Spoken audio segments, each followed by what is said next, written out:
Salam, selamat pagi Bapak Ibu Saudara yang terkasih. Jumpa kembali kita pagi hari ini. Sebelum kita memulai aktivitas kita, mari kita berdoa, membaca merenungkan satu bagian firman Tuhan, dan biarlah kita boleh dikuatkan lewat kebenaran firman Tuhan pada pagi hari ini. Mari kita satu dalam doa. Bapa di surga, Bapa di dalam Tuhan kami Yesus Kristus, kami datang kepadamu saat pagi ini ya Tuhan. Kami bersyukur kepadamu oleh karena Engkau telah menjaga, melindungi, memelihara kami sepanjang malam, dan kami boleh bangun dalam kekuatan, dalam kesehatan yang baru daripadamu. Biarlah ya Bapa, Engkau menolong kami sebelum memulai aktivitas pada pagi hari ini. Tuhan memberkati kami dengan kebenaran firman-Mu. Inilah doa kami Bapa, di dalam nama Tuhan Yesus kami berdoa. Amin. Pagi hari ini kita akan merenungkan satu bagian firman Tuhan dari Yesaya pasal 65 ayat pertama sampai dengan 25. Ya, bagian firman Tuhan ini berbicara tentang hukuman bagi orang berdosa dan keselamatan bagi orang saleh. Mengapa ada hukuman dan ada keselamatan? Karena bangsa Israel itu adalah bangsa pilihan Allah. Bangsa pilihan Allah yang diikat dengan satu perjanjian bahwa jika mereka sungguh mengikut Tuhan diberkati, dan jika mereka menjauh dari Tuhan artinya mereka juga jauh dari berkat Tuhan. Inilah yang kita lihat dalam bagian ini, bahwa Tuhan Allah yang sangat setia, Dia ingat dengan perjanjiannya. Meskipun bangsa Israel begitu keras hati dan meninggalkan Dia, tapi Dia tidak langsung menghukum mereka, Dia tidak langsung menjatuhkan hukuman atas mereka, tetapi Dia terus memanggil dan memanggil. Nah, dalam bagian ini kita lihat bahwa Tuhan Allah itu Allah yang setia dan memanggil, dan dalam ayat pertama dan kedua dikatakan demikian. Aku telah berkenan memberi petunjuk kepada orang yang tidak menanyakan aku. Aku telah berkenan ditemukan oleh orang yang tidak mencari aku. Aku telah berkata, ini aku, kepada bangsa yang tidak memanggil namaku. Sepanjang hari aku telah mengulurkan tanganku kepada suku bangsa yang memberontak, yang menempuh jalan yang tidak baik, dan mengikuti rancangannya sendiri. Kita lihat di sini bahwa bangsa Israel dipanggil oleh Tuhan untuk datang kembali kepadanya supaya kamu diberkati. Tapi mereka makin menjauh dari Tuhan, bahkan mereka mencari dan menyembah dewa-dewa, menyembah patung-patung yang tidak ada nyawanya. Inilah yang menjadi pergumulan Tuhan terhadap bangsa Israel. Tetapi meskipun dia bergumul demikian, dia ingat bahwa ini bangsa pilihan Allah sendiri. Karena itu dia terus memanggil. Semoga ada kesadaran dari bangsa Israel dan mau berbalik kepada Tuhan. Namun karena Israel tidak mau berbalik, akhirnya juga Tuhan memberitakan hukuman. Semoga dengan berita ini juga mereka akan kembali kepada Tuhan. Jadi sebelum hukuman itu diberikan, Tuhan terlebih dahulu memberitahukannya, kamu akan dihukum. Dalam ayat yang ke-6 dikatakan, sesungguhnya telah ada tertulis di hadapanku, aku tidak akan tinggal diam, malah aku akan mengadakan pembalasan. Ya, pembalasan terhadap diri mereka atas segala kesalahan mereka sendiri maupun atas kesalahan nenek moyangnya. Semuanya serentak firman Tuhan. Sebab mereka telah membakar korban di atas gunung-gunung dan mengaibkan aku di atas bukit-bukit. Memang aku akan menakar ke dalam jubah mereka upah untuk perbuatan-perbuatan mereka yang dahulu. Bapak Ibu Saudara yang terkasih, di sini Tuhan memberitakan bahwa mereka akan dihukum, tapi belum juga dihukum. Mengapa?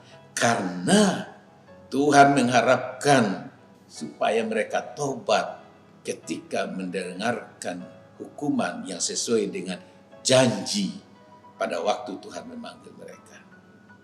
Bapak Ibu Saudara yang terkasih, dalam situasi pandemi saat ini, kita juga sebagai anak-anak Tuhan, kita tahu bahwa semua orang susah pada saat ini. Banyak yang mengalami kesulitan oleh karena situasi pandemi ini menyebabkan usaha, pekerjaan tidak lancar dan lain sebagainya. Tetapi di tengah keadaan ini Tuhan mau supaya kita tetap ingat kepadanya, percaya kepadanya. Karena dengan demikian kita pasti akan tetap terpelihara oleh karena Tuhan Allah kita setia adanya. Inilah bagian yang pertama dari perenungan kita. Bagian yang kedua ialah bahwa Tuhan menyiapkan masa depan yang penuh harapan bagi setiap orang yang mau hidup benar di hadapan Tuhan, yang mencari Tuhan sungguh-sungguh.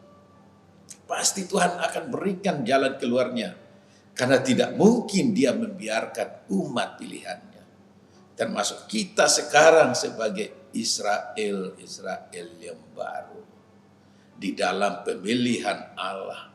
Oleh karena iman percaya kita kepada Tuhan Yesus Kristus, tentu Dia tidak akan meninggalkan kita di tengah pandemi. Oleh karena itu, kita harus tetap percaya. Dalam bagian yang kedua di sini berbicara tentang bagaimana Tuhan akan tetap menolong dan akan tetap memberkati bagi setiap orang saleh yang tetap bertahan di dalam situasi keadaan yang sulit. Tetap percaya dan mengandalkan Tuhan. Dalam bagian yang kedua ini kita lihat janji mengenai langit yang baru dan bumi yang baru. Sebab sesungguhnya aku menciptakan langit yang baru dan bumi yang baru. Hal-hal yang dahulu tidak akan diingat lagi dan tidak akan timbul lagi dalam hati. Tetapi bergiranglah dan bersorak-sorak untuk selama-lamanya atas apa yang kuciptakan, sebab sesungguhnya aku menciptakan Yerusalem penuh sorak-sorak dan penduduknya penuh kegirangan. Bapak Ibu Saudara yang terkasih, inilah janji Tuhan bahwa setelah masa yang sulit bagi bangsa Israel, Tuhan tetap melihat siapa-siapa mereka yang tetap tekun dalam iman kepada Tuhan. Ya, janji ini memang tentang bumi baru dan langit baru dan bumi baru. Ya, ini juga bicara tentang akhir zaman nanti. Ya. Tetapi juga di dalam keadaan yang sulit, kalau kita bertahan terus bersama dengan Tuhan, pemeliharaan Tuhan itu pasti selalu akan ada. Dan selalu ada jalan keluar dan Dia akan menolong kita. Bapak Ibu Saudara yang terkasih, Tuhan menjanjikan suatu kedamaian bagi setiap anak-anaknya meski di dalam situasi keadaan yang sulit. Dalam ayat yang kedua, 4 dan 25 dikatakan, maka sebelum mereka memanggil, aku sudah menjawabnya. Ketika mereka sedang berbicara, aku sudah mendengarkannya. Serigala dan anak domba akan bersama-sama makan rumput, singa akan makan jerami seperti lembu, dan ular akan hidup dari debu. Tidak ada yang akan berbuat jahat atau yang berlaku busuk di segenap gunungku yang kudus, firman Tuhan. Artinya di sini Tuhan menjanjikan suatu keadaan pemulihan bagi umat yang tetap setia kepada Tuhan. Hidup kita di tengah pandemi ini, kita menderita, semua saudara-saudara kita menderita, semua manusia menderita, semua orang tidak ada yang terbebas dari ancaman ini. Karena siapa saja yang kena misalnya, ya, yang terkena ini pasti ya mengalami sakit. Karena virus corona ini benar-benar virus yang mematikan. Ya. Tetapi bersama Tuhan kita akan menang. Bagi saudara-saudara kita, keluarga kita yang mungkin sudah terkena corona dan akhirnya meninggal, itu persoalan lain. Kalau mereka di dalam Tuhan, aman bersama Tuhan, hidup bersama Tuhan, senang bersama Tuhan, di tempat yang damai bersama Tuhan. Itu indah sekali. Artinya, situasi, keadaan, kesulitan, pergumulan apapun tidak bisa memisahkan kita dari kasih Kristus. Mengapa? Karena kita ini umat pilihannya. Ya, Rasul Paulus menyatakan bahwa ya, hidup adalah bagi Kristus. Mati itu keuntungan. Jadi, kalau kita mati, ya untung. Karena hidup bersama dengan Kristus dalam kedamaiannya yang abadi. Tetapi kalau kita masih hidup, itu kesempatan untuk melayani Kristus. Jadi di dalam kehidupan ini, pergumulan dan persoalan apapun yang kita alami akibat pandemi ini, kita tetap jalaninya bersama Tuhan. Itulah yang menjadi kebahagiaan kita. Karena apa? Kita pasti terjaga dan terlindungi, terpelihara oleh Tuhan. Yang Dia rindukan dari kita ialah relasi kita, hubungan kita secara pribadi harus semakin indah bersama Dia dalam kehidupan kita hari-hari. Oleh karena itu, Bapak Ibu Saudara, saya rindu kita semua, meski di tengah kesulitan, mari kita terus berkarya di dalam melayani lewat apa yang kita bisa, yang kita mampu. Karena di situ nama Tuhan dimuliakan.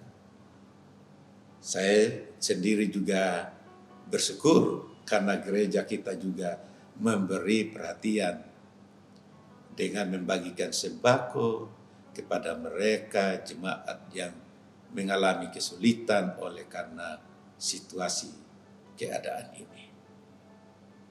Bagi kita semua yang melayani lewat pelayanan seperti ini, itu membawa hormat kemuliaan nama Tuhan. Mereka yang menerima pasti bersyukur. Oh Tuhan, terima kasih karena Engkau memberkati aku. Berkatilah mereka yang telah memberi. Pasti doa seperti ini akan menjadi bagian yang kita terima dari apa yang kita sudah buat dalam melayani Tuhan. Kiranya lewat kebenaran firman Tuhan pada pagi hari ini boleh membimbing kita, menuntut kita untuk kita terus melayani Tuhan. Tetap semangat meski di dalam kesulitan, keadaan apapun, tetap bersemangat. Yesus Tuhan, Juru Selamat kita, penolong kita yang ajaib. Sukacita damai sejahtera pasti selalu kita miliki, karena bersama Dia kita aman dan penuh damai dalam keadaan apapun. Tuhan Yesus memberkati. Mari kita satu dalam doa. Bapa di surga, kami bersyukur kepadamu ya Bapa.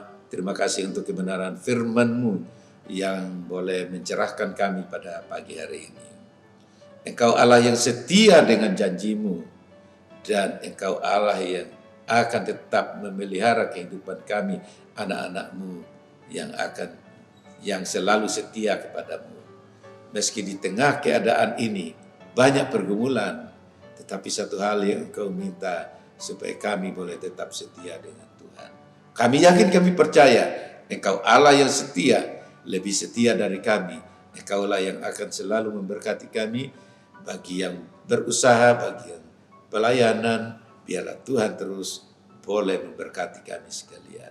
Yang dalam kesehatan yang lagi terganggu, biarlah iman percaya boleh tetap kuat di dalam Engkau. Karena pergumulan persoalan apapun tidak ada yang dapat memisahkan kita dari kasih Kristus. Karena Engkau sangat mengasihi kami Tuhan, dan Engkaulah yang kami andalkan dalam hidup ini. Terima kasih banyak Bapa untuk firman-Mu. Berkati kami sekalian anak-anak-Mu. Di dalam nama Tuhan Yesus kami berdoa dan mengucap syukur kepada Bapa di dalam surga. Haleluya. Amin. Baik, terima kasih. Selamat beraktivitas. Tuhan Yesus memberkati.